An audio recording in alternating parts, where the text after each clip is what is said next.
Hello, good morning. कसे आहात सगळे? मी एकदम मजेत आहे. आज सकाळी वॉकिंग करताना एक गजब गोष्ट झाली. माझी आजी वॉकिंग करता करता मागून गायब झाली. But later we got to know की ती तर मध्ये जाऊन फुलं तोडत होती. पटकन माझे स्टेप्स कंप्लीट केले, घरी आले, आवरलं आणि निघाली ऑफिससाठी. This is my today's OOTD. This shirt and jeans combination is just giving. Usually मी ऑफिसला जाण्यासाठी 8:25 किंवा 8:30 पर्यंत निघते.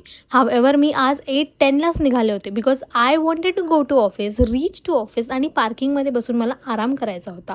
आणि हे सेम थॉट्स चेष्टाचे सुद्धा होते, म्हणून बिलकुल वेळ न वाया घालवता पटकन ऑफिसच्या पार्किंगमध्ये पोहोचून आम्ही 15 ते 20 मिनिटं आराम केलेला आहे. चला आता खूप झाला आराम. शेवटी मला 10च्या मीटिंगच्या आधी तर पोहोचावंच लागेल, नाही ते लोक म्हणतील अरे तुम्हाला तर लेट झालं. पण त्यांना कोण सांगणार, आम्ही तर 15-20 मिनिटं आधीच येऊन पार्किंगमध्ये बसलोय. I have a very genuine question to the management.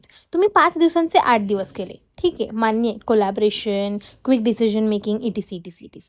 पण जे लोक 5 दिवस येत होते त्याच्यामधले सुद्धा अर्धे लोक अर्धा वेळ टेबल टेनिस खेळतात, अर्धे लोक अर्धा 1-1 तासचा ब्रेकफास्ट करतात. ब्रेकफास्ट करून येता चहा पिऊ शकतात, पण वरती येऊन परत एकदा खाली जातात चहा पिण्यासाठी. त्यांच्या 100चा सुट्टा ब्रेक असतात. काय मिळवलं मला सांगा? तुम्ही काय मिळवलं? 30 दिवस बोलवा, हेच राहणार. काय फायदा काय तुमचा? काम तर 1 तासाचं होणार ना. जाऊ देत, जास्त नको बोलायला, कारण तिथूनच आपले पेहे येतात ना. पेहे म्हणजे पैसे. ओके, माझ्या लॅपटॉपचं होम स्क्रीन सुद्धा ॲक्च्युली तेच आहे, respect what page your bill. So with all due respect मी आले हे पॉट्स घेण्यासाठी, आणि त्याच्यानंतर मी एका खूप एक्सपेन्सिव्ह दुकानात जाऊन हे कुशन कवर सुद्धा घेतले. I am on a mission to make my home a little more aesthetic. त्याच्यामुळे एक गोष्ट मी ॲड ऑन करत आहे, just like the cushion covers and the pots also. हे मी 2 पॉट्स घेतले. These were also expensive, but ठीक आहे. Respect what pays your bills, so respecting my company because that is paying my bills. Okay, bye.